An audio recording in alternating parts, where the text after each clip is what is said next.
Assalamualaikum warahmatullahi wabarakatuh. Selamat pagi anak-anak.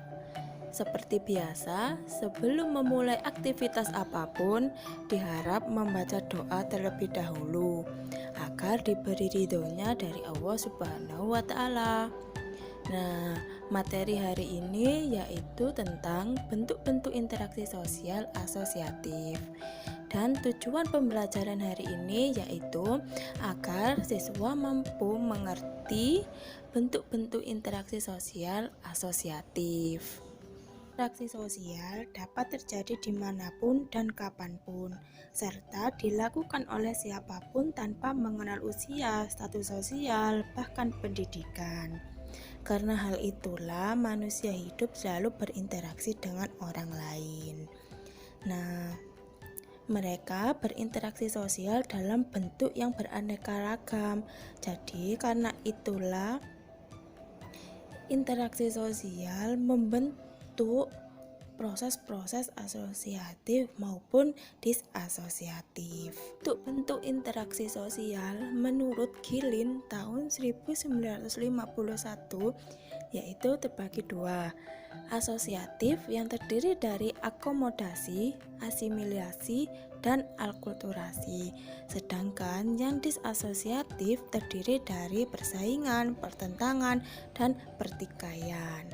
Nah, di sini Ibu akan menjelaskan tentang proses-proses asosiatif ya, yaitu proses asosiatif adalah proses yang merupakan penggabungan antara dua objek atau respon dari panca indera yang mengarah kepada kesatuan pandangan. Nah, proses penggabungan ini dapat diuraikan menjadi yaitu kerjasama, akomodasi, asimilasi, dan alkulturasi. Nah, proses asosiatif yang pertama yaitu kerjasama. Kerjasama yaitu suatu usaha bersama-sama antara orang perorangan atau kelompok manusia untuk mencapai satu atau beberapa tujuan bersama. Nah, bentuk kerjasama ini di dalam masyarakat Indonesia dikenal dengan istilah gotong royong. Nah, gotong royong pada dasarnya mencerminkan suatu interaksi sosial di masyarakat Indonesia dalam wujud kerjasama. Salah satu contoh kerjasama di lingkungan sekolah yaitu Jumat Bersih.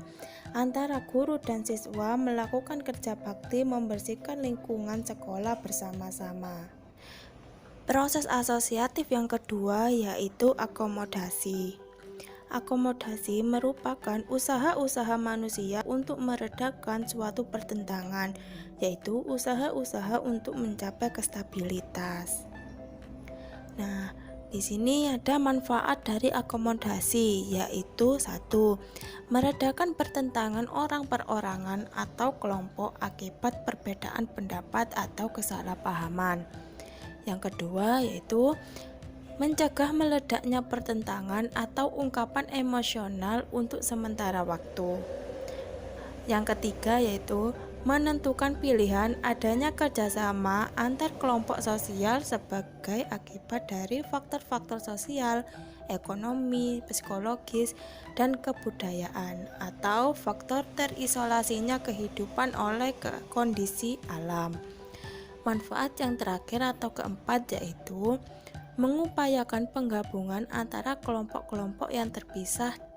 Akomodasi merupakan proses sosial yang memiliki beberapa bentuk, antara lain kompromi, arbitrasi, meditasi, koersi, konsilasi, toleransi, stelementasi, dan adjudikasi. Selain mempunyai manfaat, akomodasi juga mempunyai hasil-hasil dari akomodasi yaitu kebersamaan, penekanan oposisi, koordinasi sebagai kepribadian yang berbeda, perubahan lembaga-lembaga bermasyarakat, perubahan-perubahan dalam kependudukan, dan pembukaan jalan ke arah asimilasi. Salah satu contoh dari akomodasi yaitu pada tahun 2007 Presiden RI yaitu Susilo Bambang Yudhoyono menghadiri sebuah pertemuan yang diadakan oleh PBB di Bali merupakan kompromi dari negara maju dan negara berkembang yang mempunyai satu tujuan. Nah, pertemuan ini disebut dengan COP ke-13 atau Climate Change Conference. Proses-proses asosiatif yang ketiga yaitu asimilasi. Asimilasi merupakan suatu penyesuaian atau penyelarasan proses sosial dalam taraf lanjutan yang ditandai dengan adanya usaha-usaha yang dilakukan untuk mengurangi perbedaan yang terdapat dalam perorangan maupun kelompok. Nah, ada beberapa bentuk interaksi sosial yang mengarah kepada proses asimilasi, yaitu sebagai berikut. 1. Interaksi sosial yang bersifat pendekatan terhadap pihak lain dan berlaku sama dengan pihak lain juga. Yang kedua yaitu interaksi sosial yang tidak mengalami halangan atau pembatasan. Yang ketiga yaitu proses asimilasi dipercepat apabila interaksi sosial bersifat langsung atau primer. Yang keempat yaitu frekuensi interaksi sosial yang tinggi dan adanya keseimbangan antara pola-pola asimilasi tersebut. Faktor-faktor pendorong terjadinya asimilasi yaitu 1. Tingkat toleransi seseorang atau kelompok terdapat pada kelompok lain. Yang kedua yaitu kesempatan berimbangnya ekonomi antara individu atau kelompok. Yang ketiga yaitu sikap menghargai kehadiran orang asing beserta kebudayaannya. Yang keempat, sikap terbuka yang dimiliki oleh perorangan berkuasa dalam masyarakat.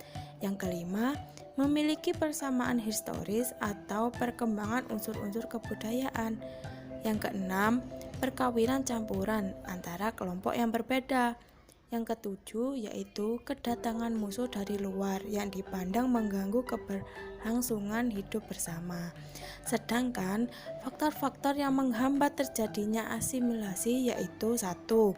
Terisolasinya golongan tertentu dalam kehidupan masyarakat. Yang kedua, kurangnya pengetahuan kebudayaan yang dimiliki oleh kelompok sosial.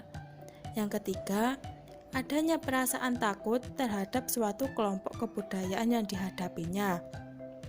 Yang keempat, adanya perasaan bahwa kebudayaan yang dimiliki oleh golongan atau kelompok lain lebih unggul dibanding dengan kebudayaan yang dimilikinya.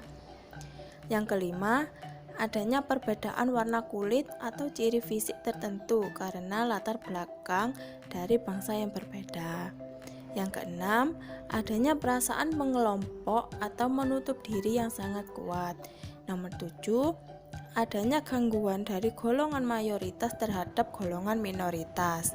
Yang kedelapan atau yang terakhir yaitu munculnya perbedaan kepentingan dan pertentangan pribadi atau golongan. Proses asosiatif yang terakhir atau yang keempat yaitu alkulturasi. Alkulturasi merupakan fenomena yang timbul sebagai atau akibat pertemuan kontak budaya secara langsung dan terus-menerus antar kelompok manusia yang memiliki kebudayaan berbeda, namun tidak menghilangkan ciri atau sifat asli dari masing-masing kebudayaan. Salah satu contoh dari alkulturasi yaitu bangunan candi di Indonesia. Contohnya yaitu Candi Prambanan. Bangunannya terbentuk dari punden berundak dan relief-reliefnya mengangkat kisah Ramayana. Jadi dapat disimpulkan bahwa Indonesia mendapat pengaruh dari negara lain, yaitu India, Thailand, dan Kamboja. Namun, suasana yang digambarkan pada relief tersebut masih menggambarkan suasana alam Indonesia yang indah dan asri, sehingga masih mencerminkan ciri khas dari Indonesia. Mungkin itu saja yang bisa Ibu sampaikan. Ibu hanya mau mengatakan, pendidikan adalah tiket kalian menuju masa depan. Hari esok dimiliki oleh orang-orang yang mempersiapkan dirinya mulai hari ini. Mungkin itu saja. Selamat pagi, sehat selalu, dan wassalamualaikum warahmatullahi wabarakatuh.